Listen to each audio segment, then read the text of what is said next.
we call this one. Okay, nú er komið. Okay. Það má ekki að lækja. Ég sagði hann strákunni, ég var á 7 sæti.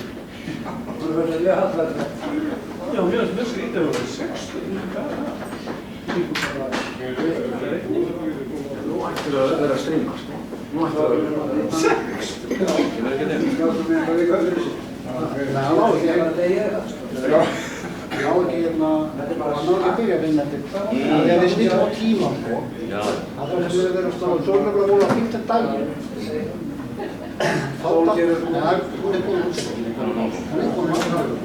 Og þetta sem er svo... Og hún finnur svo. Já, hún getur fær ekki. Fyrir klukkan sem það getur... Við verðum að koma upp. Já, þá getur við sett En er líka að ganga niður. Nú er það komið. Góð dag, þú veist. Já, ég er ekki byrjað að taka upp eða þess að útsendingin er í gang. Útsendingin fór í gang. Það er. Það var snúið myndavelli til vinstri núna því að bæjarstjórinn er ekki... Viltu fara úr mig? Þú situr alltaf niður náttúrulega. Það er leikar hérna. Var það snúan eitthvað? Það er býtið til þér. Það er svona látt eftir. Það getur verið alveg mínútur bíl. Hvernig ást að setja pakkinu á mig? Ástíðum þér? Já, bara fyrst til hinn. Það er rosa bíl á mig.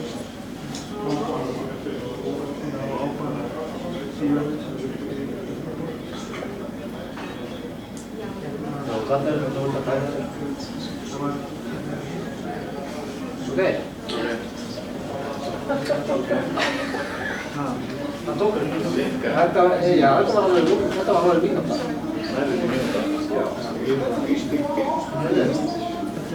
Það er þetta þú ættir að gera þá. Það er að líka hérna á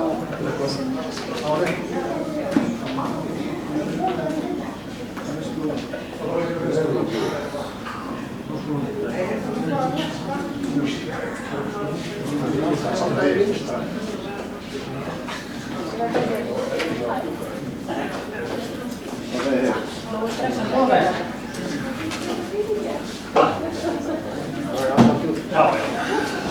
Ég er þessum kosti ekki svo. Nei, ég vil náttúrulega koma núna. Þú er ekki með þinn?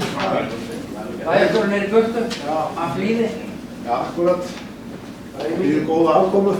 Bara auðvitað. Við erum nokkuð að fyrir að taka reyfald til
Og svo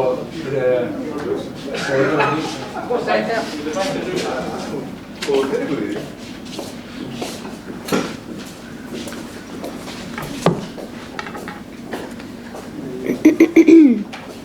500. og 8. fundur bæjarstjórnar Reykjanesbæjar haldinn á Tjarnargötu 12, 11. nóvember 2016 klukkan 17 er settur. Mættir eru Friðjón Einarsson, Eysteinn Eyjólfsson, Kolbrún Jóna Pétursdóttir, Kristján Jóhannsson, Gunnar Þórarinsson, Kristinn Þ. Jakobsson, Árni Sigfússon, Magnea Guðmundsdóttir, Böðvar Jónsson og Baldur Þ. Guðmundsson og Elírós Bjarnadóttir. Í dag 5 mál á dagskrá en þau eru eftirfarandi. Fyrsta mál eru fundargerðir bæjarráðs frá 20. og 27. október 2016. Annað mál á dagskrá er fundargerð velferðarráðs frá 14. október 2016. Þriðja mál á dagskrá er fundargerð stjórnar Reykjaneshafnar frá 27. október 2016. Fjórða mál er fundargerð fræðsluráðs frá 28. október 2016.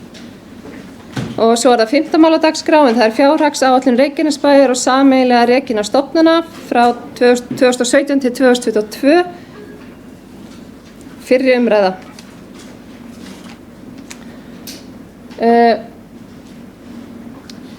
En þá er það 1. mál á dagskrá og það eru fundargerðir bæjarráðs frá 20. og 27. október 2016. Ég vil taka það sérstaklega fram að það þarf að samþykkja sérstaklega annan tölulið í fundargerð bæjarráðs frá 27. október síðastliðnum flugvelli deiluskipulag. Orðið er laust. Eysteinn Eyjólfsson hefur beðið orðið.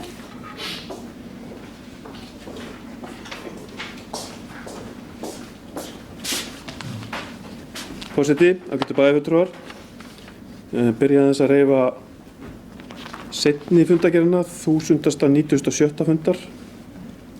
Það eru 2 mál þar sem að snerta formennsku mína í umhverfis- og skipulagsráði. Fyrsta lagi er það 7. málið, hvað var það bílastæðið við afreksbraut. Og ég vil ítrekka afstöðu mína í þessu máli og okkar allra 5 fulltrúa í umhverfis- og skipulagsráði. Við erum á þeirri skoðun að eigi ekki að nýta skammtímastæði til langtíma geymslu bílaleigubíla inn í bænum okkar.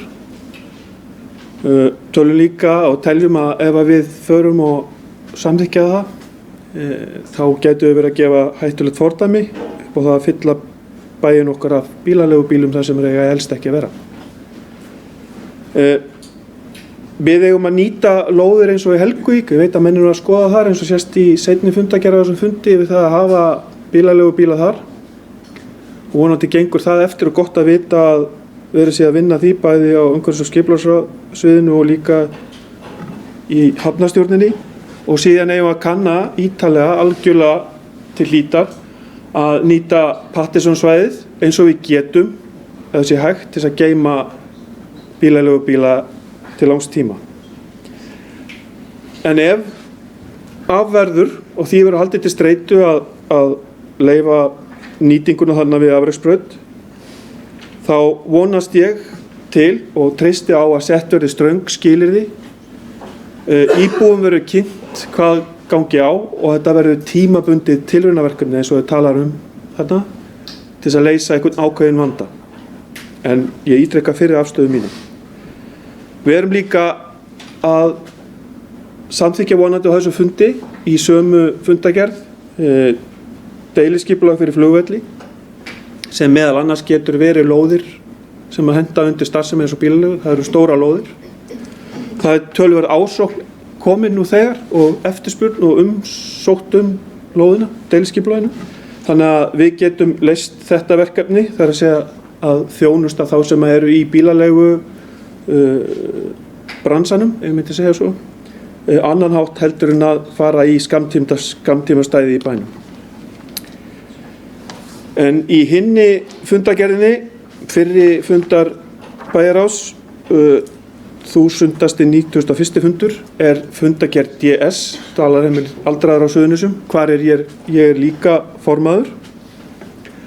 Við erum að ná mikilvægum áfanga í þessari fundagerð og þessa vikurnar. Það er svo sem ekkert gaman og ég hef sagt áður hér að vera sá formaður stjórnar dvalarheimilis aldraðra á Suðurnesjum sem að verður líklega síðasti formaður og sem að heldur utan slitin. En staðan er ljós, öllum þessum 4 sveitarfélögum sem eiga aðild að DS, að það þurfa að slíta og klára málið svo við getum haldið áfram uppbyggingu í þessum málaflokki, hjúkrunarheimilum á Suðurnesjum, eins undarlega eins og að hljómar. En stundum þarf að setja punkt til þess að hefja næstu málsgrein og setningu. En það er semst búið að samþykkja sölu. Öll 4 aðildarsveitarfélög DS hafa samþykkt að selja Nesfiski í Garðvang fyrir 97 milljónir króna sem er eiginlega bókfært eigið mat, þannig að það er svona ásættanlegt. Á næstu dögum og vikum verður gengið frá því endanlega. Við leggjum áherslu á við í stjórn DS að haldið verði áfram að vinna hratt og örugglega slitunum. Við vitum að samstarfshópur sveitarfélagana, bæjarstjóra og fulltrúa í sveitarstjórnum, sveitarfélagana 4 sem eiga DS eru að vinna því og leggja til grundvallar skýrslu sem að gerð var í sumar og skiluð var inn í sumar frá KPMG og þar er verið að vinna eftir ákveðnum leiðum, hvernig hægt er að slíta DS. Við erum á því að eigi að fara á leið 1, þar sem að gangi raunar út frá því, við sem sagt í DS, að gangi út frá því að selja Garðvang og nú er búið að gera það og síðan er Reykjanesbær að taka yfir reksturinn eða að taka yfir þjónustusamningi við ríkið reksturinn á Hlévangi. Og þá verður semst Hrafnista sem rekur með glæsibrag Nesvelli og líka Hlévang með 1 aðila til að skipta við Reykjanesbæ staðan fyrir hinn 4 sveitarfélög. Og ég held að þetta að stefna að þessu. Það var fundur í gær í samráðsnefnd eða samstarfsnefnd DS og Hrafnistu varðandi Hlévang. Við höfum fundað svona á 2-3 mánaða fresti til þess að fara yfir málin.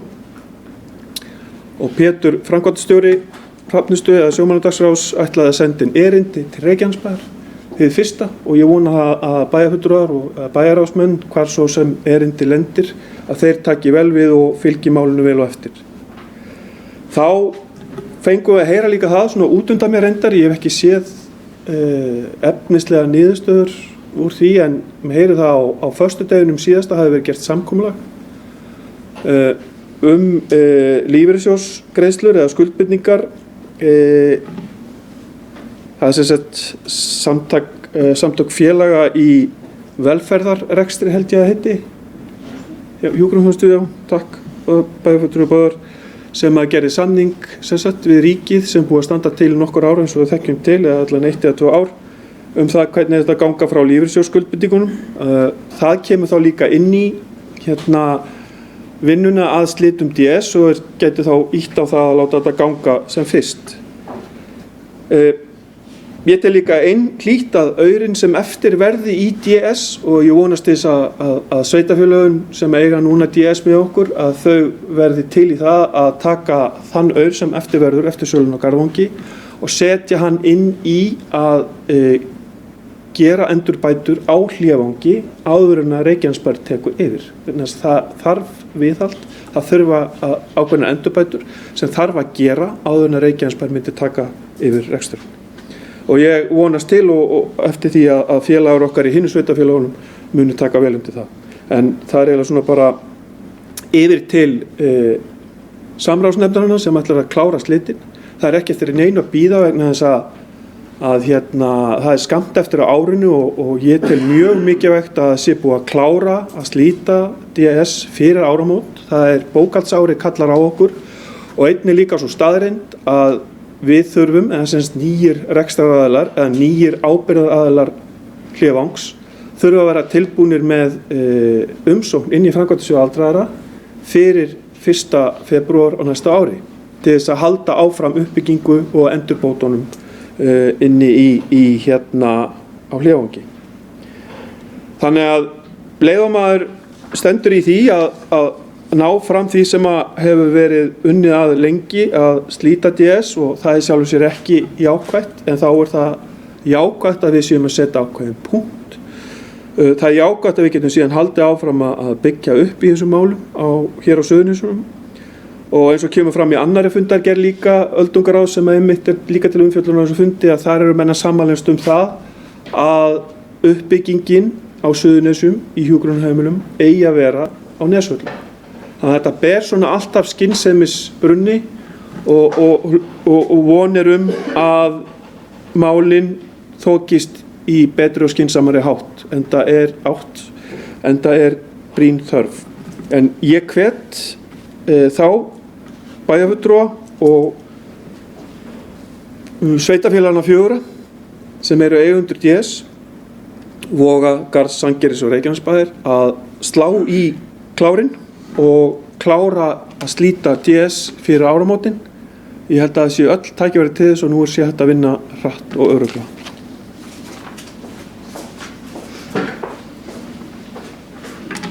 Kristín Tónn Jakobsson hefur beðið orðið. Gjör svo vel.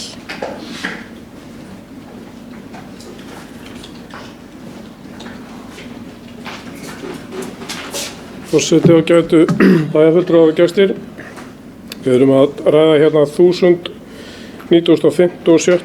fundargerð bæjar á Reykjanesbæjar og það eru 2-3 mál sem að mig langar að minnast á hér og það er annað mál í 1097. fundargerð, það er að segja flugvelli deiliskipulag sem við erum að fara að samþykkja hér og eftir vantarlega. Mér finnst til ótækt að samþykkja þetta núna vegna þess að það horfir allt í það að þetta fari að góður íbúi hér í bænum og fyrirtækjandi, hann muni þurfa að leita réttar sinn fyrir dómstólum út af þessu máli. Og það finnst mér slæmt, bara og það sé sagt. Og honum finnst á rétti sínum brotið og hérna, ég eftir að hafa skoðað öll þessi mál sem eru sem mér hefur verið sendt frá honum og skoðað málskjöl umhverfis- og skipulagsráðs, þá finnst mér að hann hafa alveg sinn rétt þarna. En ef að bæjarfélagið vill og við samþykkjum þetta að þarna deiliskipulagið sem ég kem ekki til með að gera, ég get það ekki, bara samhanskunnar vegna, að þá held ég að það horfi að fara í dómsmál og það finnst mér slæmt, svo það sé sagt. Síðan er 5. liður hérna samskipti og eftirlitsnefndar með fjármálum sveitafélaga, það er liður líka í 1095. grein fundargerðinni og það er samskipti og eftirlitsnefnd, það er verið að fara fram á fresti þess að skila viðauka áætlun, fjárhagsáætlun til þess að koma skuldum og skuldhlutfallinu niður fyrir 150% fyrir 2022. Í seinni fundargerðinni frá 27. október þar fengum við bréf frá eftirlitsnefndinni þar sem hún samþykki frest til 15. nóvember. Þetta er held í 7. fresturinn sem við gefum. Og ég held að við séum í dag alveg í nákvæmlega sömu stöðu og við vorum eiginlega 2015 þegar við byrjuðum, eða 2014 þegar við byrjuðum á þessu. Við erum bara á núllreit. Mér finnst viðtökurnar við draugunum að samkomulaginu við kröfuhafa í höfninni ekki gefa það til kynna að kröfuhafarnir í eignarfélaginu fasteign samþykki það. Sem ég ekki miður, eins og það var ágætis samkomulag fyrir alla aðila og ég held í fram og ég hef sagt það hér áður að við ættum frekar að fara undir og fá þeir úrræði sem að eftirlitsnefndin hefur með sér, þó að staðan sé í raun og veru miklu betri heldur hún hefur verið undanfarin ár.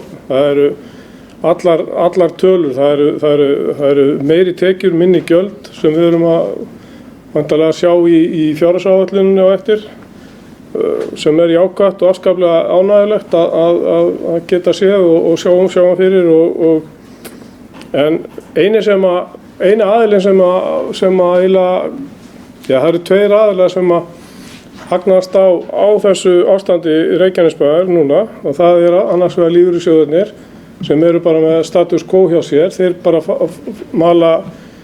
mala vextina inn, háa vexti, en raun og veru refsivexti og síðan það lögfræðingarnir sem eru að samþykja, eru að vinna í samkomulaginu hjá okkur.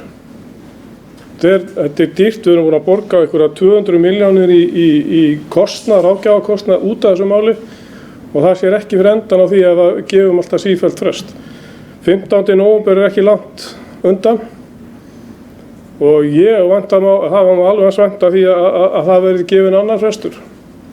Við skilum inn viðaukatillöguna og við erum að samþykkja hana í raun og veru núna eftir fjárhagsáætlun til 2022 og það er spurning hvort að það verði þá ekki gefin einhver 7. eða 7. fresturinn til þess að framlengja í hálsólinn hjá okkur sem ég þykir mjög miður og við höfum átt að gera þetta fyrir löngu síðan að fyrir 2-3 árum síðan að fara undir nefndina og þá verði þessar hömlur eða þessi úrræði nýtt sem að henni stendur til boða en okkur ekki og þess vegna hef ég haldið að það er kannski gott að vera vitur eftir á en já, ég hefði haldið að við höfum átt að gera þetta fyrir löngu síðan að fara undir nefndina þá er þetta yfir staði núna en ekki enn eitt árið eftir.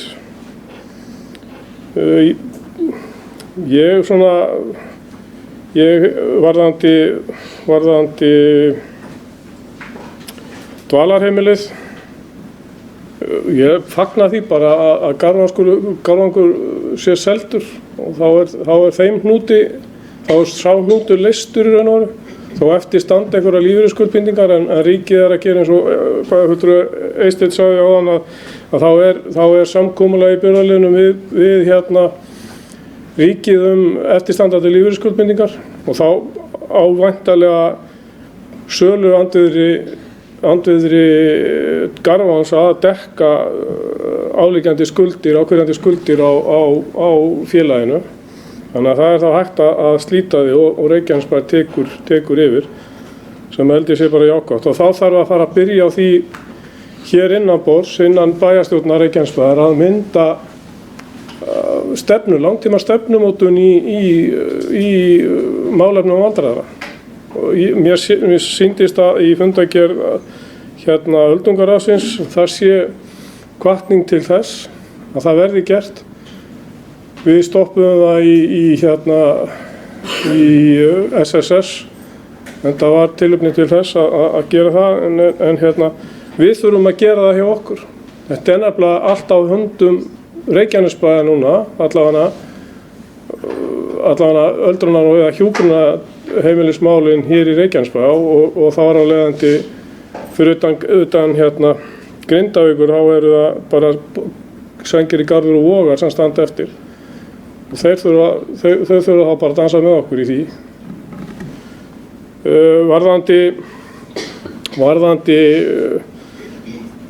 Varðandi bílastæðismálun á Afreksbraut, mér skilst að Patterson flugvöllur sé að verða það svæði þar sem að verður framtíðar. Það er malbygg, eða svona ónýtt malbygg en betra heldur bermölin. Og það verði bílastæði fyrir framtíðar geymslupláss fyrir bílalögur og það er fyrirtæki hér í bæ sem að ætla sér að gera það einhvern veginn úr garði gert að sé að vakta og hafa umsjón með því svæði. Þannig að ég held að þetta sé kannski pínu tímaskekkja að setja þetta á Afreksbraut þar sem að þetta fyrirtæki er með ágætislausn eða fyrirhugað ágætislausn á þessu máli.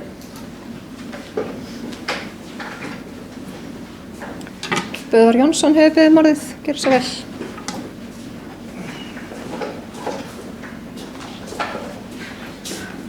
Virðulegi forseti, ágætu bæjarfulltrúar, aðeins kannski að koma inn á þessi mál sem hér hafa verið tekin upp. Kannski fyrst á varðandi DS að þá var það mjög ánægjulegt að þarna hafi komið sameiginleg ákvörðun sveitarfélaganna sölu á Garðvangi og það var jákvætt að það sé þá skref í því að ljúka þeim málum í kringum DS sem lágu fyrir. Það var líka ánægilegt að sjá að öldungaráðið hefur þá snúið frá því að tala fyrir uppbyggingu þar og einhverju framtíðar hugmyndum uppbyggingu öldrunarþjónustu þar og horft til Nesvalla eins og við höfum gert hér í bæjarstjórn Reykjanesbæjar og auðvitað lang besta og eðlilegasta niðurstaðan við uppbyggingu hjúkrunarrýma fyrir aldraða á Suðurnesjum til framtíðar. Hvort að þeir fjármunir sem eftir standa verða nýtti til endurbóta á Hlévangi eða þeim skipt niður, kannski skiptir ekki máli því að söluverðið á Hlévangi hlýtur svo að taka mið af því hvert ástand hússins þannig að það í sjálfu sér hlýtur að koma bara sama skapi niður ef að fjármunir verða allir settir inn í Hlévanga þá þurfum við að kaupa það hærra verði af hinu sveitarfélögunum þegar við kaupum þeirra hlut út. Þannig að við höfum bara að skoða hvernig niðurstaðan verður best í því máli. En jákvætt skref og gott að þetta komið á þennan rekspöl. Aðeins varðandi deiliskipulag flugvalla því að Kristín Jakobsson nefndi hér ákveðnar deilur sem hafa staðið varðandi þá auðvitað ástæða þess að málið var frestað hér síðast og tekið inn í bæjarráð þá var farið ágætlega yfir það mál og það skoðað. Það vissulega ákveðin sjónarmið sem að báðir aðilar hafa í þessu máli, bæði aðili eða eigandi af Iðavöllum 5B og einnig að Iðavöllum 6 en kannski stóra niðurstaðan í því máli auðvitað svo að ef að komið verður til móts við þau sjónarmið sem að eigandi Iðavalla 5 hefur haft uppi að þá alveg örugglega verið að brjóta á eiganda Iðavalla 6 sem á þinglýstar eignarheimildir og lóðarheimildir en það hins vegar eru ákveðin sjónarmið uppi og orkar tvímælis hvaða réttindi eigandi Iðavöllum 5B á það eru deilur og það því alveg ljóst að það eru stærri hagsmunir sveitarfélagsins í því að samþykkja deiliskipulagið eins og það liggur fyrir taka ákvörðun að ganga frá því með þessum hætti. Það auðvitað alltaf leiðilegt ef að íbúar og fyrirtækjendur telja sig þurfa að fara í málaferli við bæinn til þess að leita réttar síns en í þessu tilfelli sé ég ekki annan kost en að gera það með þeim hætti. Ef hann telur sig hafa máli í þessu þá verður hann að leita réttar síns fyrir dómstólum og niðurstaðan verður svo að koma í ljós hvort að þau réttindi eða þau sjónarmið voru réttmætt eða ekki. En minnstakosti eru stærri hagsmunir sveitarfélagsins í því að klára málið eins og það liggur fyrir og samþykkja deiliskipulagið og þess vegna það tillaga bæjarráðs til bæjarstjórnar. Aðeins varðandi bílastæðamálin sem að líka voru hér til umfjöllunar að þá það rétt að það í sjálfu sér ekkert æskilegt til framtíðar að við séum að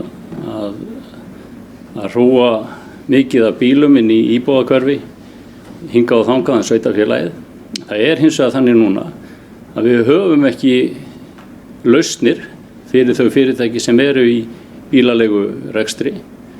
Þau í vandræðum með sína bíla yfir vetratíman og við vorum auðvitað og erum að vinna meðal annars í flugvallarsvæðinu til þess að leysa úr þeim málum en það ekki komin lausn á það nú þegar. Þannig að það alls ekkert óeðlilegt að menn leysi úr vandamálunum með þessum hætti tímabundið eins og framkemur geri þarna tímabundin samning við íþróttafélag eða ungmennafélag Njarðvíkur knattspyrnudeildina sem getur þá leyst úr vandamálum ákveðina aðila tímabundin núna í vetur á meðan að við erum að leysa málin til framtíðar meðal annars með því að klára deiliskipulag á flugvöllum og eins með þeim hugmyndum sem að bæjarfulltrúi Kristín nefndi hér eru í gangi hjá ákveðnum fyrirtækjum og bjóða svæði fyrir bílalegu þar sem að þær geta geymt bílana sína yfir vetratíma. Nú hvað varðar það sem að Kristín Jakobsson kom inn á hér varðandi eftirlitsnefndina þá var ég ósammála honum í hverju einasta orði sem hann sagði og get ekki tekið undir nokkuð skapaðan hluta af því sem hann hafði uppi þar. Það auðvitað alveg glórulaust að nú þegar að betur árar, þegar betur horfir og menn sjá að tekjurnar eru að skila sig eins og alltaf hafði verið vonast til að þá fari menn að setja íbúa sveitarfélagsins í stórkostlega óvissu og fara að skila inn umboðinu til eftirlitsnefndar. Ég ætla að öðru leyti ekki að tefja fundin með umræðan það, þetta er bara að nefna það hér að ég get ekki tekið undir það sem hann var að ræða í því sambandi. Kristján Jóhannsson hefur beðið orðið, gjör svo vel.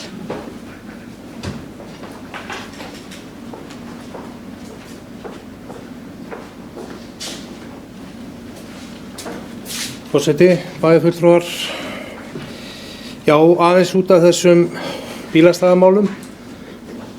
Eins vænt og mér þykir nú ungmennafélagið Njarðvíkur eins og Böðvar Jónssoni, þá eru tvenn sjónarmið náttúrulega upp í þessu máli. Við höfum á síðustu árum náttúrulega séð gríðarlega aukningu á bílaleigubílum og bílaleigum í sveitarfélaginu, eðlilega, í ljósi vaxandi ferðamanna straums, og þá er ég þeirra skoðunar að við eigum að reyna eins og við getum að koma ekki upp fordæminu fyrir því að vera með stór og mikil bílastæði undir bílaleigubíla inn í miðri íbúðabyggð. Við sjáum þetta upp á Iðavöllum og við sjáum þetta hér inn með Njarðarbraut, að ef að það losnar iðnaðarhúsnæði þá eru bílaleigurnar komnar þangað leið, eðlilega. 2 nýleg dæmi eru trésmíðaverkstæði sem að lauk hætti störfum. Það er komin bílaleiga. Mér hefur litist vel á þessar hugmyndir sem að einkafyrirtæki hefur haft uppi Patterson. Þetta hefur margoft komið til umræðin í stjórn Reykjaneshafnar. Það er kannski seinni tíma vandamál, en það eina sem að ég hef óttast sérstaklega varðandi það að fara að koma stórum bílastæðum við Patterson er náttúrulega mjög aðþrengd og takmörkuð flutningsgeta á Reykjanesbrautinni hér fyrir ofan byggð, því að þessi bílar eru náttúrulega bara í geymslu, en eðlilega þarf að selflytja þá síðan í stærstu kunnahópana sem eru þá náttúrulega við flugstöðum. Þetta er vandamál sem að ég held að menn ætti að taka alvarlega. Það er það mikil umferð á þessum vegaspotta núna að ég veit ekki ef við myndum færa þarna 1000 bílaleigubíla sem á einhverju tímapunkti þurfa líka að komast upp í flugstöð, þá er það ákveðið vandamál. Hitt er annað, og það hefur verið rætt og margoft komið til umræði í stjórn Reykjaneshafnar. Það eru lóðir út í Helguvík sem eru tilbúnar og fyrir liggur núna í fundagerðum hafnarinnar að við erum með tilboð kaup á lóðum út í Helguvík af stórri bílalegu. En höfnin hefur líka farið þess eða samþykkt vinnureglur varðandi skammtímalegu á lóðum út í Helguvík sem eru háðar mjög ströngum skilyrðum og eru með 1 mánaðar uppsagnarfresti af beggja hálfu. Við lítum svo á að meðan að við erum ekki með varanlega lausn, því að Reykjanesbær og stjórn og höfnin ætlar ekki að fara í samkeppni við einkaaðila sem eru tilbúin að bjóða upp á þessa þjónustu, sem er náttúrulega bara vel. Og ég tala ekki ef að fyrirtæki ætla að fara að bjóða hér upp á vaktað svæði sem er þá atvinnuskapandi fyrir bæinn, að þá er þetta ákveðin möguleiki sem að stjórn hafnarinnar sér fyrir sér, er þessi skammtímaleiga á lóðum út í Helguvík fyrir einmitt þessa tegund starfsemi, sem er, eins og ég sagði áðan, uppsýnilega beggja hálfu með 1 mánaðar fyrirvara. Þetta er vunnið eftir ákveðnum vinnureglum sem að hafnarstjóri hefur kynnt fyrir stjórn hafnarinnar og er bara gott. Það er ákveðnir tekið möguleika, þó að þeir komi nú kannski ekki til með að rétta höfnin af, allavega ekki á fyrsta ári. En ítreka það, ég er fylgjandi aukinni atvinnustarfsemi, en ég er svolítið hræddur við það að fara að veita það fordæmi að geyma bíla inn í miðri íbúðabyggð, og við getum ekki horft fram hjá því að afreksbrautin er náttúrulega inn í miðri íbúðabyggð, en þá ætla ég ekki eins og taka afstöðu til þess að mér finnst þetta ekki skipta máli hver óskað eftir því að fá þetta. Það er fordæmi sem að ég er hræddur að bæjarstjórn sé að gefa í þessu máli.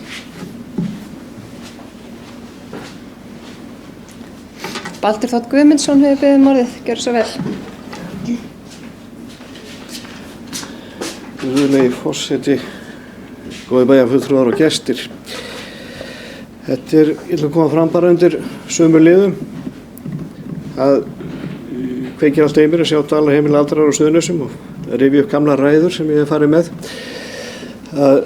Það bara ánægilegt að það sé komið lausn í þetta mál, að það sé búið að selja Garðvang og hann fær þá upprunalegt hlutverk aftur að vera þarna hálfgerð verbúð fyrir starfsfólk Nesfisks, bestamál. En hvað gerum við í þessu? Núna er dálítið sérstakt að það sé búið að skipa samráðshóp til að slíta samstarfi. Þetta er náttúrulega hljómar einkennilega en samt það niðurstaðan. Hugmyndin var að þetta yrði svona stefnumótunarhópur, DS stefnumótunarhópur fyrir öldrunarþjónustu á Suðurnesjum. Ekki náð samhljómur fyrr en að öldungarnir koma okkur til bjargar og gefa okkur svona skýr skilaboð sem að við getum alveg tekið undir. Það er svona við hérna í Reykjanesbæ. Það er það sem við höfum talað þá ætla ég að rifja upp gamla ræður frá mér að halda áfram uppbyggingu á Nesvöllum. Byggja nýtt hjúkrunarheimili í sama stærðarflokki og nú fyrir. Þetta ekki í kortunum eins og er. Þannig að ríkið á að reka þetta og þetta ekki á planinu eins og staðan núna. Þannig að okkar býður það verkefni að fylgja þessari áskorun eftir. Við hérna einhendum okkur í það að undirbúa það að fá þetta hjúkrunarheimili. Þetta tekur ára, það alveg klárt vegna þess að þetta ekki komið inn, þá þurfum við að fara að ákveða hvernig vinnum við þetta. Á meðan þá eru sjúkir aldraðir sem þurfa lausnir. Þar þurfum við líka að beita okkur, þó að við getum ekki gert það með beinum hætti, þá með óbeinum hætti að heimahjúkrun sé eld eins og þörf kallar á. Hinn málin eru þetta með flugvelli. Því miður þá hefur ekki tekist að leysa þetta deilumál. Þannig að það liggur beinast við og að þetta muni fara í eitthvað málaferli. Því miður. En þá allavega komin sú niðurstaða í málið að við samþykkjum deiliskipulagið og tökum þá þann slag á öðrum vettvangi. Varðandi afreksbrautina, bílastæðamálin, þetta er tvennt í þessu. Það ekki hægt að horfa fram hjá því að það íþróttafélag sem að kalla eftir þessu. Þetta liggur náttúrulega, þetta blasir við þeim. Þarna eru ónótuð bílastæði inn í íbúðahverfi. Spurning hvernig við viljum nota þau og þetta má náttúrulega ekki fara þannig að við fáum næst erindi frá Taekwondo-deildinni sem að sá nokkur ónótuð bílastæði og vilja leigja þau út. Þannig að við verðum að gefa þau skýru skilaboð að þetta tímabundið, þetta einskiptingsaðgerð og við viljum náttúrulega reyna að koma þessum bílalegu bílum sem eru að verða fleiri heldur en bílar íbúana, koma þeim svona aðeins út úr kjarnanum. Meira verða ekki. Árni Sigfússon hefur beðið orðið. Gjörðu svo vel.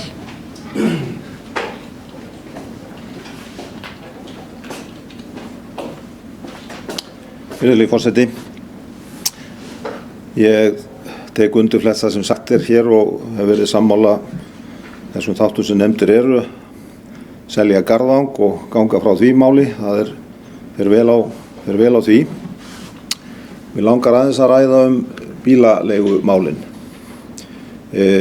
Okkur öllum ljóst að bílaleigur eru stór atvinnurekstur, ekki bara útleiga á bílum, viðgerðir, sala á bílum, Þetta er bara gríðarlega gott mál og mikilvægt fyrir okkur að standa vel að því að hér geti þrifist slíkur atvinnurekstur. En það er hins vegar ekki góð leið að vera að þvælast með þetta í íbúahverfum. Það er ekki góð leið að vera með þetta sem bílastæðin við Afreksbraut. Það er ekki góð leið sem ég heyrði í framhald af þeirri umsókn. Einhverju veltu fyrir sér hvort það mætti ekki nota malarvöllin í Keflavík undir bílalegur og hér kom Taekwondo nefnt til sögunar. Þannig að ég held að við séum ekki á réttri leið þarna.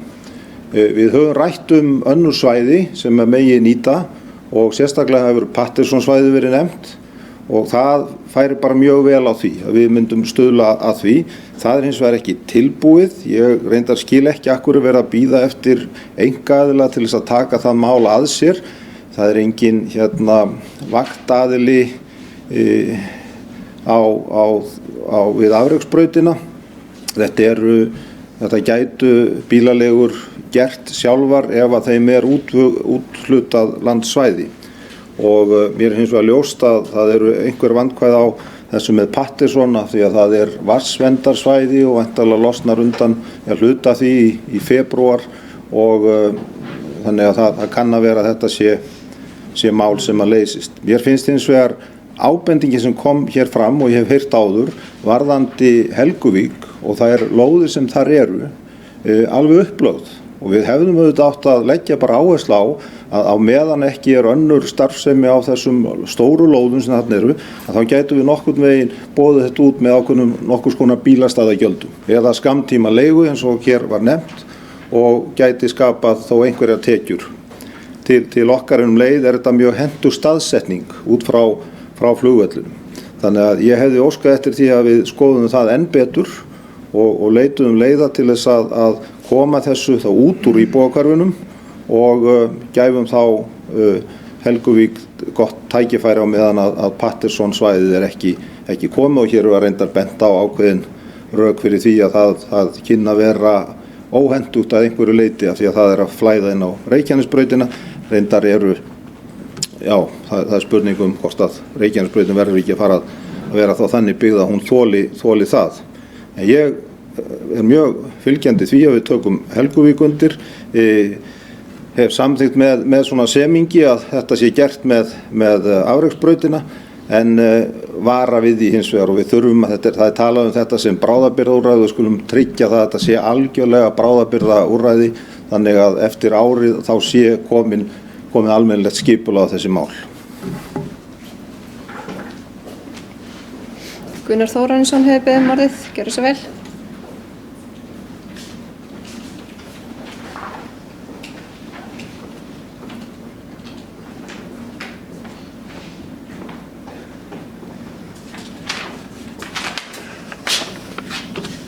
Virðulegi forseti, ágætu bæjarfulltrúar og gestir.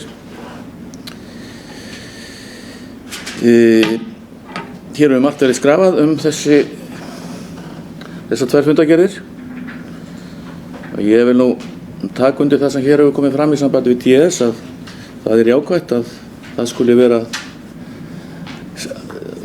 að slíta formlega sambandi þar, það er að segja reksturinn sem slíkan og að selja eignir.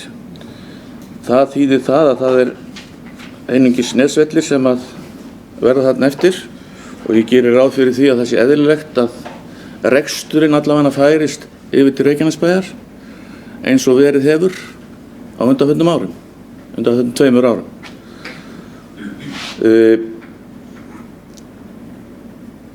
Og það myndi eiga við húsnæði líka.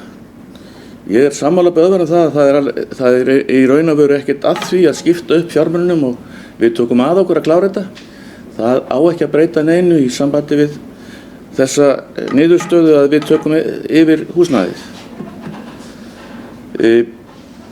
Hitt er annað mál að ég sé það nú fyrir mér að þetta samstarf mun ekki slitna. Ég sé það eðlilegt að við höldum áfram samstarfi með þjónustu við aldraða. Er það fyrst og fremst að hugsa það að heima þjónusta verði á sameiginlegu okkar vegum allra sveitarfélagana og held að það væri farsælt.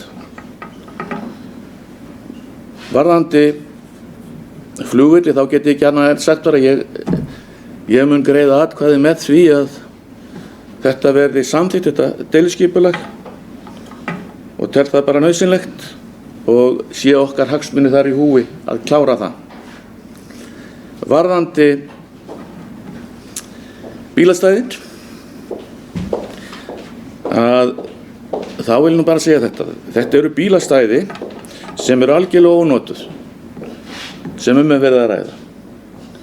Hafa stað þarna auð ættu til þess að þjónusta íþróttahreyfingunni, þar sem fyrir var að byggja þarna leikvang og fleira á svæðinu, hafa staðið tóm meira og minna í nokkur ár.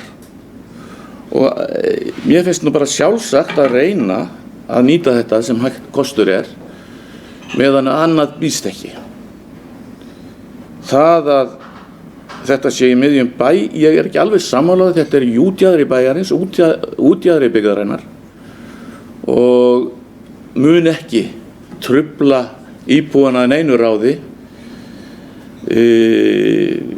Hitt svo annað mál að þetta verður auðvitað ekki til framtíðar.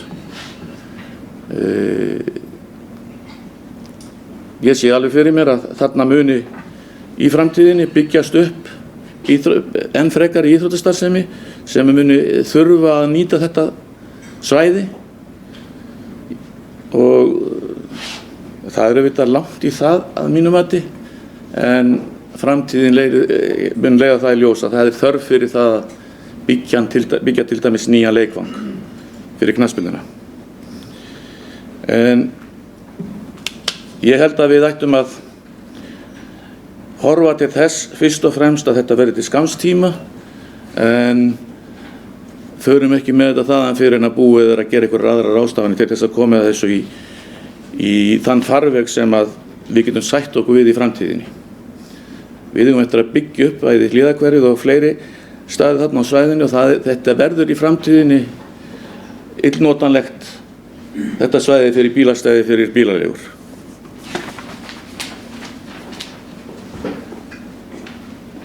Magnea Guðmundsdóttir hefur beðið orðið, gjörðu svo vel.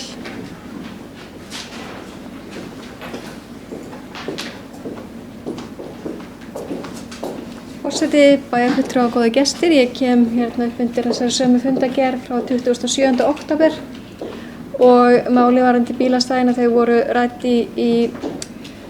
fyrst í fundargerð á fundi umhverfis- og skipulagsráðsins og Eysteinn Eyjólfsson fór hérna yfir. Og ég vil ítreka það sjónarmið mitt að mér finnst mikilvægt að þessi ákvörðun sem við tekin í bæjarráði, hún sé þá til skamms tíma. Við gerum okkur grein fyrir því að vantar bílastæði fyrir bílaleigubíla. Þetta er stór atvinnugrein eins og Árni Sigfússon kom hérna inn á. En það sem við erum líka að huga að, eins og hérna varðandi ferðaþjónustuna sem slíka, er að það eru svona ákveðin þolmörk, og við viljum auðvitað ekki að íbúar verði eitthvað svona óþolinmóðir gagnvart greininni eða einum hluta hennar sem eru þá bílaleigurnar, og allt verður þetta að fá að þróast í sátt við umhverfið, bæði fyrir bæjarbúa, og líka er það mjög ánægjulegt að það sé svona mikill rekstur í kringum bíla og bílaleigur í bænum, skulum ekki vanmeta það. En ég held að við ættum að finna lausn, ekki bara fyrir haustið, heldur fara í það að einhenda okkur það að finna góða lausn til dæmis í Helguvík, þannig að við getum fært fleiri bílaleigubíla þangað strax í vetur, af því það eru orðið þannig að allar innkomur í bæinn að þær eru bara fullar af bílum. Það verður bara að segja það á mannamáli. Og það er hvorki gott fyrir bílaleigurnar né okkur, þannig að ég held að við ættum að gera þetta forgangsatriði. Þetta er skemmtilegt tækifæri fyrir okkur hjá Reykjanesbæ að efla þessa atvinnugrein, en hún verður að þróast í sátt og samlyndi við alla íbúa. Takk.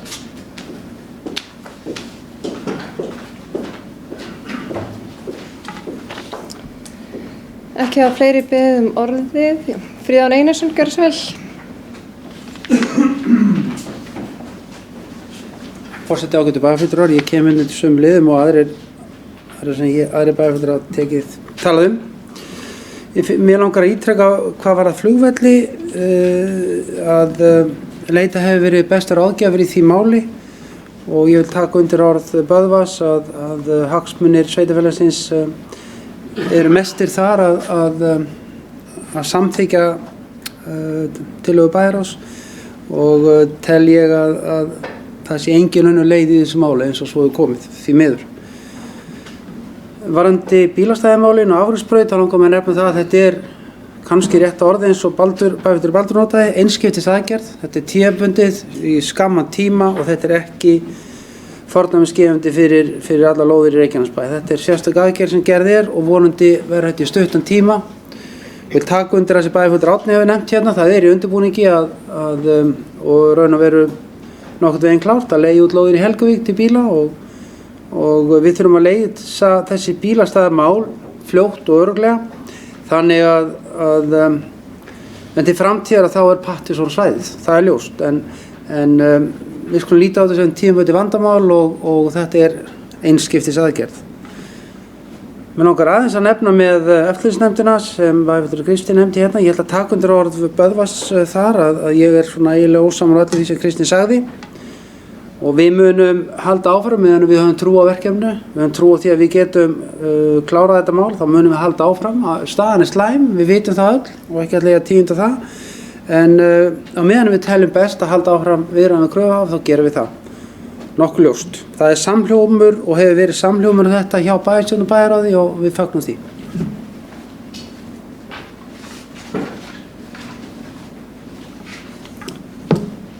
Ekki hafa fleiri beðið um orðið.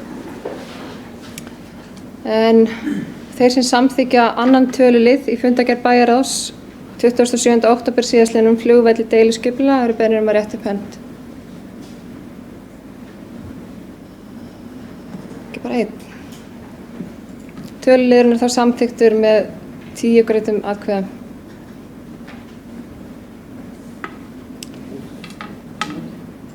Og einn á móti. Einn situr hjá. Þeir sem samþykja fundargerðina. Fundargerðin er þá samþykkt með öllum greiddum atkvæðum. Næst er það fundargerð velferðarráðs frá 14. október síðastliðnum, orðið er laust. Árni Sigfússon hefur beðið um orðið, gjörðu svo vel.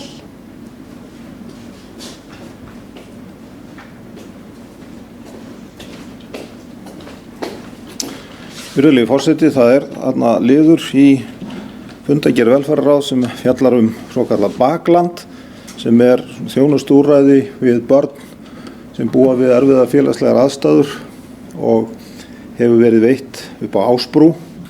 Þar hafa verið 2 starfsmenn, sinnt sínu verki mjög vel og þetta hefur sannarlega verið gott verkefni. Ég sé spurður reyndar þetta í bæjarráði og fekk svona takmörkuð svör, eins góð svör og menn gátu gefið tel ég þó. En ég sé í fundargerð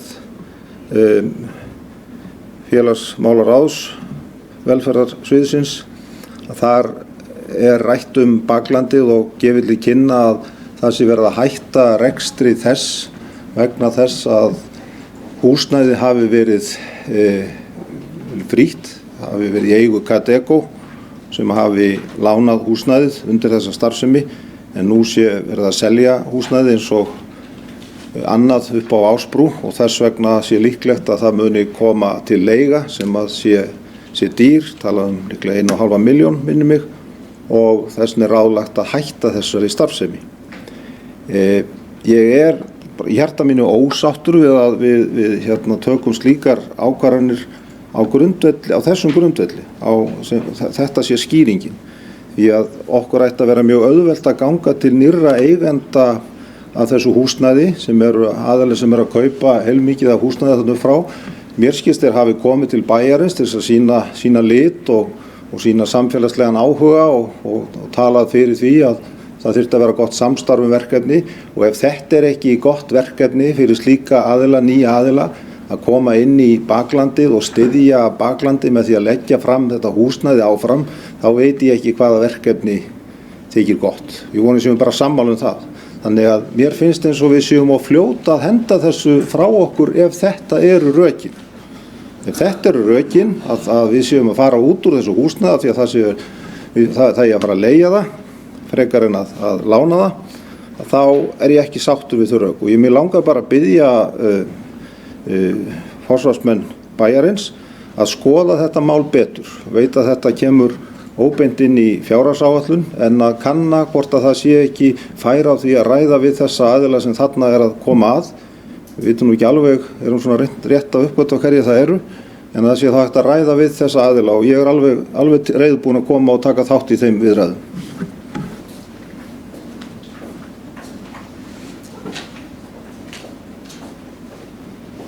Friðjón Einarsson hefur beðið orðið, gjör svo vel.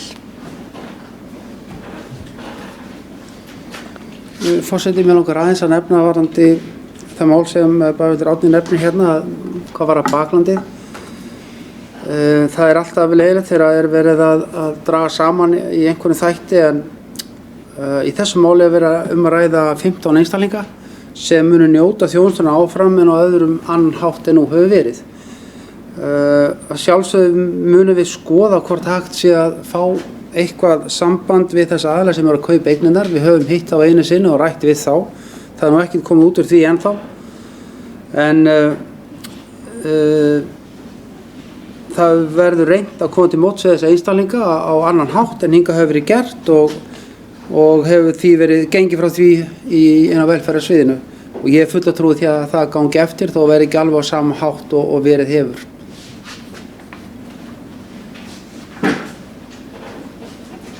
Árni Sigfússon hefur beðið orðið, gjör svo vel. Virðulegur forseti, ég þakka fyrir þessi svör. Ég vil aðeins nefna að í fundargerðinni er bókun að það muni væntanlega einhver af þessum börnum sem þarna eru fá áframhaldandi aðstoð. Það hljóma nú ekki eins og það sé sem sagt auðvelt að taka á þessu máli algjörlega. Ég bið ykkur bara að skoða það.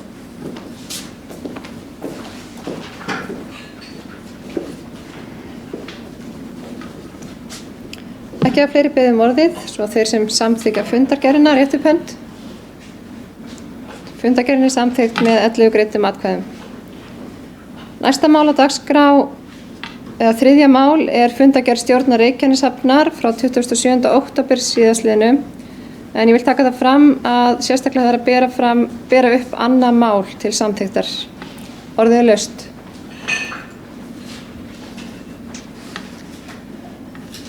Enginn hefur beðið orðið, þannig ég les upp bókun varðandi annað mál. Bæjarstjórn Reykjanesbæjar samþykkir hér með að veita einfalda ábyrgð vegna lántöku Reykjaneshafnar á lánasjóði sveitarfélaga að fjárhæð 30 milljónir króna til 7 ára. Í samræmi við samþykkta skilmála lánveitingarinnar sem liggja fyrir fundinum. Ábyrgð þessi er veitt samanber heimild í 1. málsgrein 69. greinar sveitarstjórnarlaga númer 138/2011 og veitir sveitarstjórnin lánasjóðunum veð í tekjum sínum til tryggingar þeirri ábyrgð, samanber heimild í 2. málsgrein 68. grein sömu laga. Ábyrgðin tekur til greiðslu höfuðstóls láns þessa ásamt vöxtum og verðbótum auk hvers kyns innheimtu kostnaðar. Lánið er tekið til endurfjármögnunar afborgana af lánum Reykjaneshafnar sem fellur undir lánshæf verkefni samanber 3. grein laga stofnun opinbers hlutafélags lánasjóð sveitarfélaga númer 150/2006. Bæjarstjórn Reykjanesbæjar skuldbindur hér með sveitarfélagið sem eiganda Reykjaneshafnar til að selja ekki eignarhlut sinn í Reykjaneshöfn til einkaaðila, í heild eða að hluta, fram til þess tíma að lán þetta er að fullu greitt. Fari svo að Reykjanesbær selji eignarhlut í Reykjaneshöfn til annarra opinberra aðila, skuldbindur Reykjanesbær sig til þess að tryggja að samhliða yfirtaki nýr eigandi ábyrgð á láninu í hlutfalli við eignarhlut sinn í félaginu. Jafnframt er Kjartani Má Kjartanssyni kennitala 140561 4879 veitt fullt og ótakmarkað umboð til þess að samþykkja fyrir hönd Reykjanesbæjar veitingu ofangreindrar ábyrgðar og veðsetningar og til þess að móttaka, undirrita og gefa út og afhenda hvers kyns skjöl, fyrirmæli og tilkynningar sem tengjast veitingu ábyrgðar þessarar. þeir sem samþykkja annað mál, það er samþykkt með öllum greiddum atkvæðum. Þeir sem samþykkja þá fundargerð stjórnar Reykjaneshafnar, hún er samþykkt með öllum greiddum atkvæðum. Þá er það 4. mál á dagskrá en það er fundargerð fræðsluráðs frá 28. október síðastliðnum. Enginn hefur beðið orðið, svo þeir sem samþykkja fundargerðina, rétt upp hönd. Fundargerðin er samþykkt með 11 greiddum atkvæðum.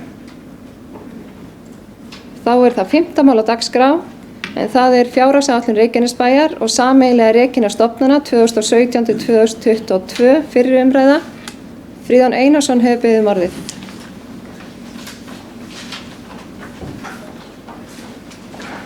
Forseti, ágætu bæjarfulltrúar og gestir. Ég kem hérna upp fyrir hönd bæjarstjórans, Kjartans, sem er viðlátinn, er í embættiserindum annars staðar, gat ekki verið með okkur í dag og ætla hérna að leggja fram fjárhagsáætlun 2017-2022 fyrir umræðu. Það er einmitt málið, þetta er fjárhagsáætlun til 6 ára sem er nýlunda hjá okkur og hérna ætla ég að byrja því að fara yfir helstu punkta með fjárhagsáætluninni. En þar segir meðal annars: helstu forsendur fjárhagsáætlunar 2017-2022, en það er gert ráð fyrir að í fjárhagsáætlun 2017-2022 skuldir og skuldbindingar Reykjanesbæjar verði endur fjármagnaðar. Gert er ráð fyrir að fjármagna nýframkvæmda verði 300 milljónir króna fyrir utan byggingu leikskóla árinu 2017 og byggingu grunnskóla, 1. og 2. áfangi árið 2018-19. Gert er ráð fyrir byggingu leikskóla árið 2017 sem verður komin í rekstur á árinu 2018 og er miðað við svipaða stærð og leikskólan Vesturberg. Gert er ráð fyrir byggingu 1. áfanga grunnskóla árið 2018 sem verður komin í rekstur árið 2019 og er að svipaðri stærð og Akurskóli. Framlög jöfnunarsjóðs eru tengt launavísitölu frá árinu 2017. Íbúaþróun er 1,6% á milli ára frá árinu 2017 og helst þannig út tímabilið. Nú er útlit fyrir það að fjölgunin sem hafa verið ári núna eru 7%. Nánari greining verður gerð á því og verður kynnt fyrir bæjarstjórn fljótlega og fyrir seinni umræðu hvernig raunverulega staðan er hjá okkur. Á árinu er útvarsprósentan 15,05%, en frá og með 1. janúar 2018 er útsvarsprósentan aftur orðin 14,52 eins og hún var út árið 2014 og helst þannig út tímabilið. Það er semst 1 ár eftir að þessari hækkun 15,05. Reiknaði með launavísitölu inn í útsvarið. Helstu lykiltölur eru þær að halli bæjarsjóðs, það er að segja A-hluta, er 400 milljónir króna og halli samstæðu á B-hluta er 244 milljónir króna. Framlegð bæjarsjóðs er 12% og framlegð samstæðu er 21,5%. Veltufé frá rekstri árið 2017 í bæjarsjóði er 10,7%, en veltufé frá rekstri 2016 í samstæðu er 17,9%. Veltufjár hlutfall bæjarsjóðs árið 2017 er 0,34 og veltufjár hlutfall samstæðu árið 2017 er 0,49. Eigið fé bæjarsjóðs lækkar 2017 og er 1,7 milljarður og eigið fé samstæðu lækkar árið 2017 og er 5,5 milljarðar króna með hlutdeild minnihluta í eigin fé. Eiginfjárhlutfall bæjarsjóðs 2017 er 6,6% og eiginfjárhlutfall samstæðu árið 2017 er 11%. Gert er ráð fyrir endurfjármögnun skulda og skuldbindinga bæjarsjóðs og samstæðu árin 2016 og 2017. Skuldahlutfall bæjarsjóðs árið 2017 er 190% og skuldahlutfall samstæðu árið 2017 er 227,2%. Skuldaviðmið bæjarsjóðs árið 2017 er 177% en skuldaviðmið samstæðu árið 2017 er 2009%. Langar aðeins að fara yfir tölur á blaðsíðu 7 í fjárhagsáætlun, en þar kemur meðal annars fram að í helstu lykiltölum A og B hluta að það er gert ráð fyrir að framleiðin í A og B hluta verði 21,5% á næsta ári, rekstrarniðurstaðan verði neikvæð 1,2%, veltufé frá rekstri 17,9%, fjárfestingar í varanlegu rekstrarfjármunum 15,7% og heildarskuldir og skuldbindingar, skuldahlutfall 227% og skuldaviðmið 209%. Enda er það ljóst að B-hluta fyrirtækin að þar liggur vandamálið okkar í B-hlutanum og ljóst að erfitt er að ná þeim markmiðum sem við höfum í bæjarstjórn að ná skuldaviðmiðinu niður nema með leiðréttingum af einhverju tagi frá kröfuhöfum. Langtíma skuldir og skuldbindingar í hlutfalli við veltufé frá rekstri er 10,9%. Veltufé frá rekstri í hlutfalli afborganir skulda og skuldbindinga er 143,7%. Aðra lykiltölur meðal annars veltufjár hlutfall 48,8%, eiginfjár hlutfall 10,9% og eiginfjár hlutfall án hlutdeilda minnihluta eru 2%.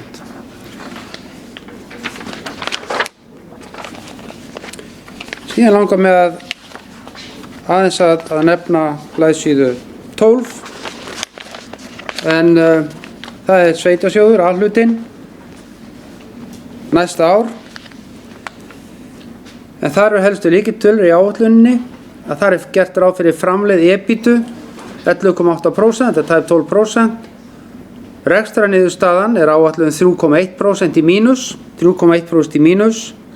Veltufé frá rekstri eru 10,7% og fjárfesting í varanlegu rekstrarfjármunum 5,5%. Skuldaviðmið þar í A-hlutanum er þá 176,6%. Í lok tímabilsins er gert ráð fyrir að þetta skuldaviðmið verður komið niður í 155%.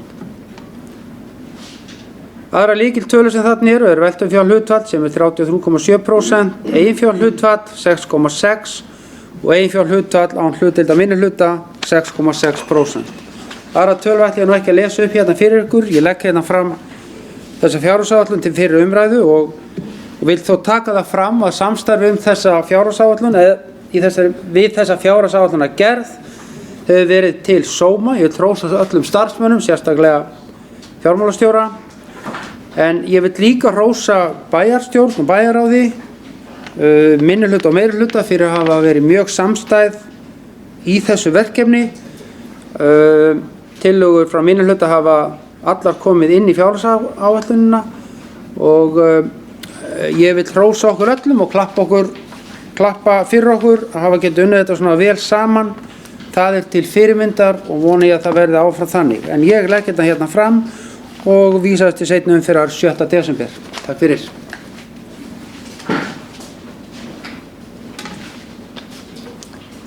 Ekki að fleiri beðið orðið. Já, Árni Sigfússon, gjör svo vel.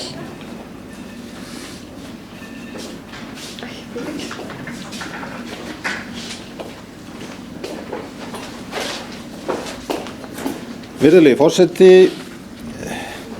hér tökum við til fyrir umræðu fjárhagsáætlun Reykjanesbæjar 2017 til 2022 sem er eins og bæjarfulltrúi Friðjón nefndi nýlunda.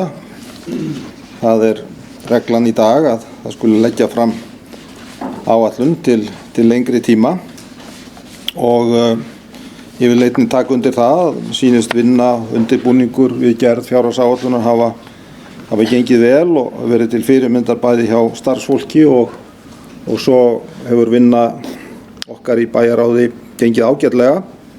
Þannig að ég vonast þess að við getum öll staðið saman að þessari fjárhagsáætlun eins og við höfum áður gert, allavega í tíð þessarar bæjarstjórnar.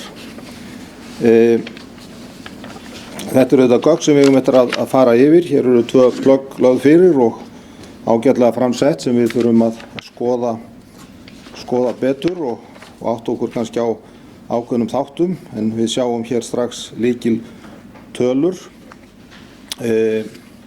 Það er auðvitað ánægjulegt að finna þann uppgang sem er í samfélaginu og komið tími til að við fengjum að njóta hans. Íbúum í bænum er að fjölga má segja í takt við þær áætlanir sem að við sjálfstæðismenn vonuðumst eftir. Menn hafa verið svona varkárari og það er ágætt, en þessar áætlanir voru þá taldar óraunhæfar. Kannski voru menn í harðri pólitík þá, en það er ánægjulegt að sjá að við erum að ná þessum tölum upp, og það er líka ánægjulegt að finna og sjá að það er vel haldið utan reksturinn og við erum að skila núna mjög góðri framlegð. Mér sýndist á fjármálaráðstefnu sveitarfélaga að það væru fá sveitarfélög sem skiluðu jafn góðri framlegð úr rekstrinum eins og Reykjanesbær, og það er mjög vel. Það má segja að það sé þetta sérstakt að við erum ekki búin að endursemja skuldirnar.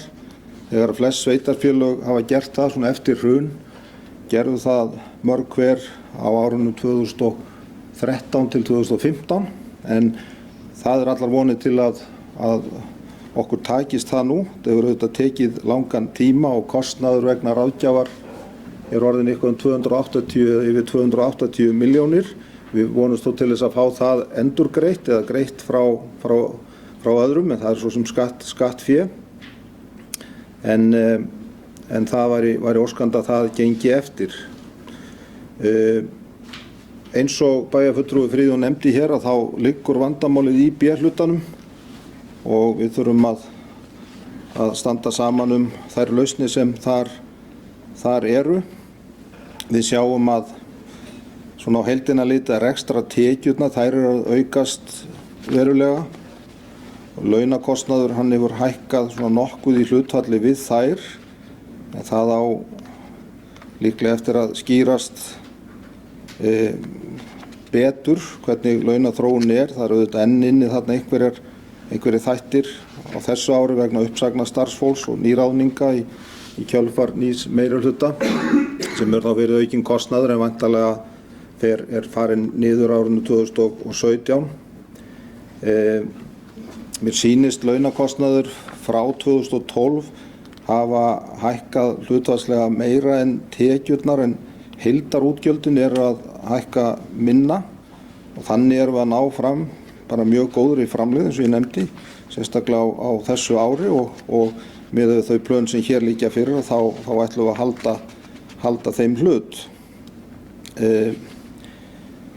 Íbúaþróunin, auðvitað er það hlutur sem að við þurfum að ræða. Reyndar var ágætt umræða í bæjarráð það að ef við héldum okkur bara við framleiða prósentuna þá þyrftum við ekki mikið að vera að ræða hvort að við yrðum með fleiri eða færri íbúa eða hvort að þróunin ætti að vera 1,6% eins og er gert ráð fyrir hér frá árunum 2017, frekar en kannski 2% sem okkur þætti líklegra. Ég held að sé alveg rétt. Það er skynsamlegt að horfa bara á framlegðarprósentuna og horfa til þess að það er auðvitað að samfara auknum íbúafjölda aukinn kostnaður. En hins vegar skulum við hafa því í huga að auknum íbúafjölda fylgja auknar tekjur, og það eru tekjurnar sem eru mældar á móti lánum þegar menn er að tala skuldahlutfallið eða skuldaviðmiðið. Þannig að ef að tekjurnar sem við ætlum verði meiri heldur en hér er lagt fram, að þá hefur það áhrif á skuldaviðmiðið, þannig að við náum því fyrr heldur en hér er áætlað. Það er auðvitað ekki nema gott, en tökum undir það er ágætt að fara varlega. Við gerum okkur samt grein fyrir því að þetta eru sem sagt hluti sem geta haft jákvæð áhrif ef að tekjurnar aukast. Þá auðvitað eykst kostnaður, en tekjurnar eru vegnar á móti skuldum þegar við tölum skuldahlutfall eða skuldaviðmiðið. og ég held reyndar að það sé gríðarlega mikilvægt fyrir okkur núna þegar að þessi staða er kynnt og áætlun nokkuð bjartsýn og nokkuð sterk, að þá einhendum við okkur í að ná samningum að lækka skuldirnar sem er náttúrulega aðalatrið í þessu dæmi og lækka fjármagnskostnaðinn og ég er bara mjög vongóður að það takist, held að menn hafi unnið vel að því. Við reyndar vorum með ýmsar skoðunar á því hvernig ætti að gera þetta, hvort ætti að taka þetta í heild eins og niðurstaðan var og óska eftir samningum með svipuðum áherslum frá öllum kröfuhöfum. En það er nú aðeins að breytast og nú erum menn að horfa á höfnina sér og svo bæinn sér og ég held að það sé í sjálfu sér bara ágætt tækifæri í því. Við höfum oft nefnt það að þegar að ríkið tók til sín eignir föllnu bankana þá var tækifæri í að semja við ríkið. Ríkið fékk þetta á verulegum afslætti og við ættum að geta náð einhverju þar út úr. Það var hins vegar ákveðið að bíða með það þannig að allir sætu við sama borð. Nú er það aðeins að breytast og þá skulum við vona að við náum að taka upp þá samninga aftur. Nú, ég vil sérstaklega aftur draga fram sem ég hef gert hér áður að Ásbrú, sala á eignum á Ásbrú, við þurfum að standa saman það að sá hagnaður sem að ríkið er núna að taka til sín 10 milljarðar króna, að það séu þættir sem komi inn í þetta samfélag, komi inn í þá innviði sem að við höfum verið og þurfum að byggja upp. Þannig að það myndi auðvitað breyta gríðarlega okkar stöðu. Það er enginn að tala að þetta sé fjármagn sem sé afhent okkur skilyrðislaust, en þetta er fjármagn sem á að fara í innviða uppbyggingu og myndi létta okkur þá vinnu verulega og þess vegna vil ég nefna það enn hér. Við gefumst ekkert upp með það, við gerum þá kröfu að þetta fjármagn sitji eftir á svæðinu og þá er þessi áætlun allt til ársins 2022 mun auðveldari heldur en við setjum fram hér.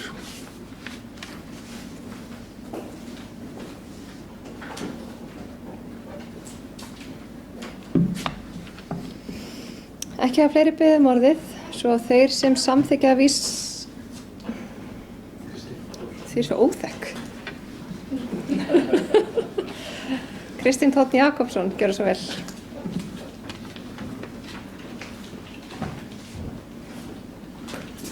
Virðulegi forseti, takk fyrir að hleypa mér að. Ég kannski aðeins og seinna að biðja um orðið en samt það er nauðsynlegt að taka til máls undir þessum lið. Ég ætla kvart yfir einu að hafa ekki fengið þetta fyrir bara núna á fundinum. Mér finnst eðlilegt að bæjarfulltrúar fái nokkra daga frest eða allavega sólarhringinn til þess að glöggva sig á þessum tölum.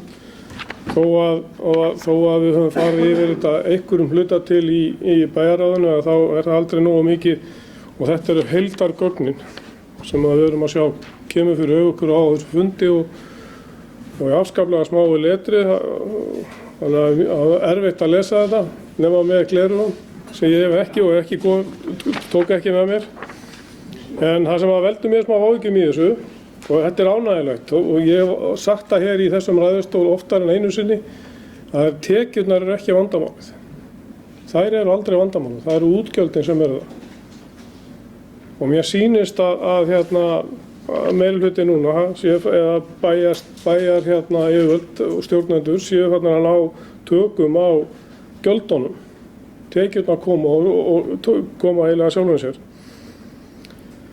Það sem að veldur mér áhyggjum kannski er annars var eigin fjárhlutfallið sem við sjáum á blaðsíðu 7 fyrir samstæðuna sem er í lagi næstu það er 10,9 á alla 10,9% fyrir samstæðuna árið 2017 og hækkar upp í 14,4% árið 2022.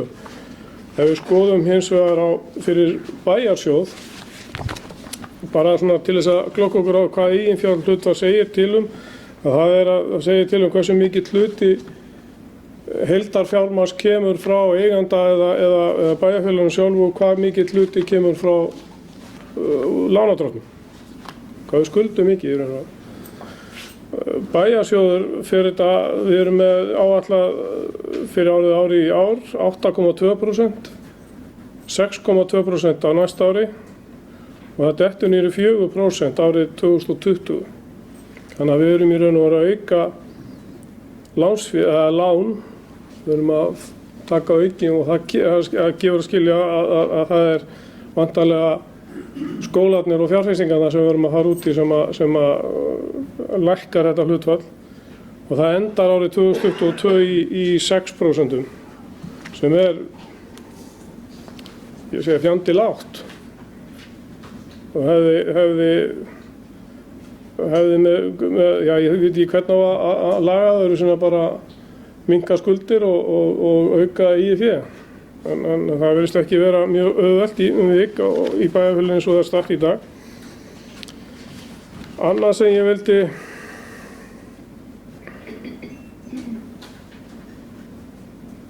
það íbúafjölgunin. Við ræddum það mikið hér á síðasta bæjarstjórnarfundi að íbúafjölgunin væri, að forsendur fyrir íbúafjölgunina væri ekki réttar.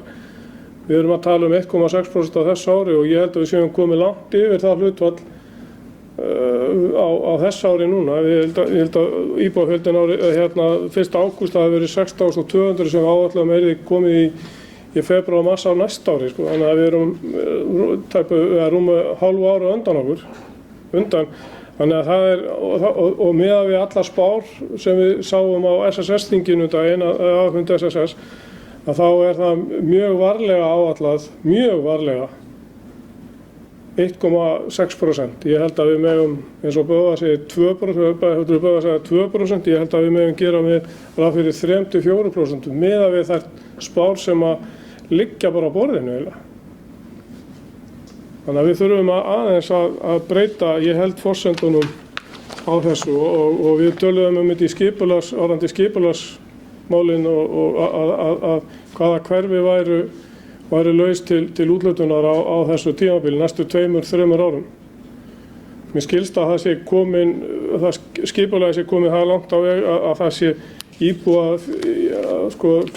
klár íbúðabyggð eða skipulag fyrir þessari áætlari fjölgun sem liggur í kortunum og það gott, en fjárhagsáætlun gerir ekki ráð fyrir því.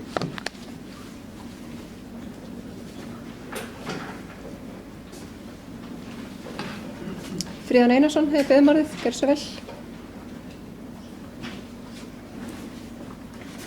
Forseti, ágætu bæjarfulltrúar, mér langar aðeins að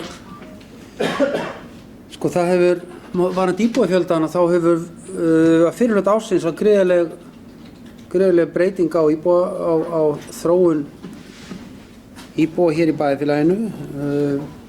En það síðustu 3 mánuði hægt verulega á því og það komið niður í það var tölur núna og svo fjölgun sem núna síðustu 3 mánuði. Gríðarleg breyting. Eins og ég nefndi áðan þá erum við að reyna að greina þessa tölu betur, þannig hægt sé að meta þetta.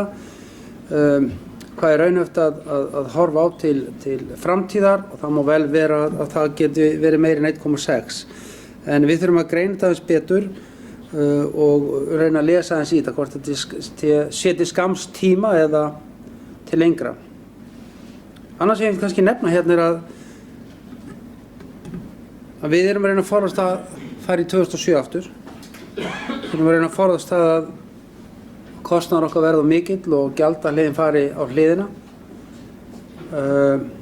Núna nýverið þá hefur það komið fram hjá Seðlabanka Íslands að íslenska krónan eru alltof sterk, hún orðin 8-15% of sterk og er að togast upp og í öllum samanburði að þá Ísland orðið næstdýrasta land í heimi, við erum komið fram úr Noregi og það aðeins eitt land sem við eftir að ná og það Sviss.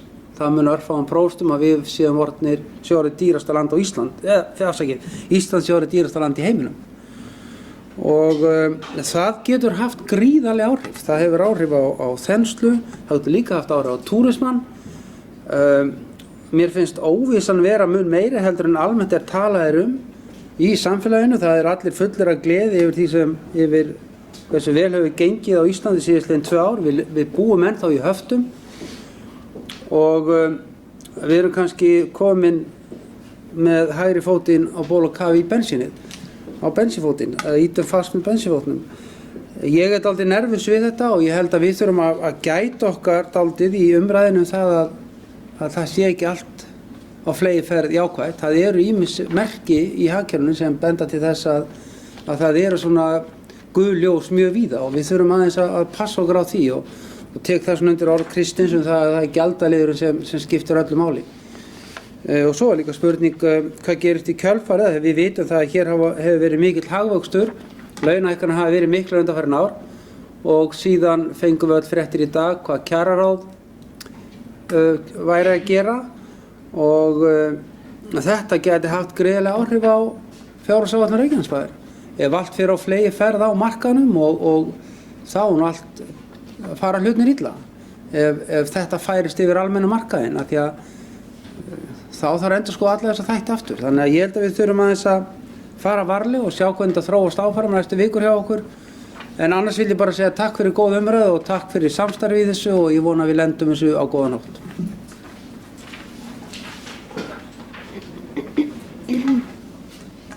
Ekki að fleiri beðið orðið. Þeir sem samþykkja að vísa fjárhagsáætlun 2017 til síðari umræðu 7. desember næstkomandi rétt upp hönd. Það er samþykkt með 11 greiddum atkvæðum. Þá er dagskráin tæmd og við gerum stutt fundarhlé á meðan unnið er að fundargerð.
Forseti, fundargerð 508. fundar bæjarstjórnar Reykjanesbæjar haldin að Tjarnargötu 12 1. nóvember 2016 kl. 17:00. Mættir, það er Árni Sigfússon, Baldur Guðmundsson, Böðvar Jónsson, Elírós Bjarnadóttir, Friðjón Einarsson, Gunnar Þórarinsson, Kolbrún Jóna Pétursdóttir, Kristín Þór Jakobsson, Magnea Guðmundsdóttir, Kristján Jóhannsson, Eysteinn Eyjólfsson, Ásbjörn Jónsson ritari og í forseti verði Elírós Bjarnadóttir. Fyrsta mál, fundargerð bæjarráðs frá 20. og 27. október 2016. Forseti gaf orðið laust fundargerðina til máls tóku Eysteinn Eyjólfsson, Kristín Þór Jakobsson, Böðvar Jónsson, Kristján Jóhannsson, Baldur Þ. Guðmundsson, Árni Sigfússon, Gunnar Þórarinsson, Magnea Guðmundsdóttir og Friðjón Einarsson.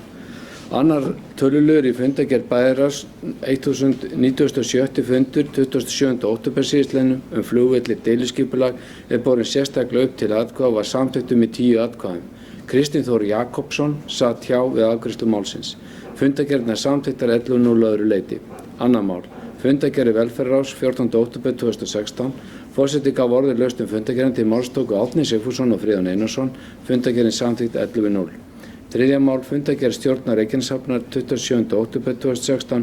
Forseti gaf orðin laust fundargerðina. Annað mál var sérstaklega borið upp. Virðulegi forseti, ég sé ekki ástæðu til þess að lesa upp þá bókun en hún kom á rafrænum hætti til ritara. Heimildin var samþykkt 11.0. Fundargerð samþykkt á öðru leyti 11.0 án umræðu. Fjórða mál, fundargerð fræðsluráð frá 28. október 2016. Forseti gaf orðið laust fundargerðina. Fundargerð samþykkt 11.0 án umræðu. Fimmta mál, fjárhagsáætlun Reykjanesbæjar og sameiginlega Reykjanesstofnunar 2017-2022 fyrir umræða. Forseti gaf orðið laust fjárhagsáætlunina. Til málstóku Friðjón Einarsson fylgdi áætlunin úr hlaði. Til málstóku Árni Sigfússon, Kristi Þór Jakobsson og Friðjón Einarsson. Fjárhagsáætlun 2017 vísa til síðari umræðu 7. desember næstkomandi. Fleiri ekki gert.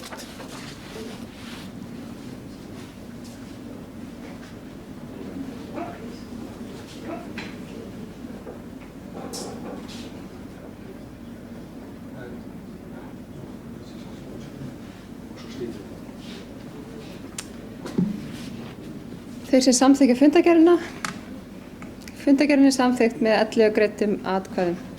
Þá 508. fundi bæjarstjórnar Reykjanesbæjar slitið.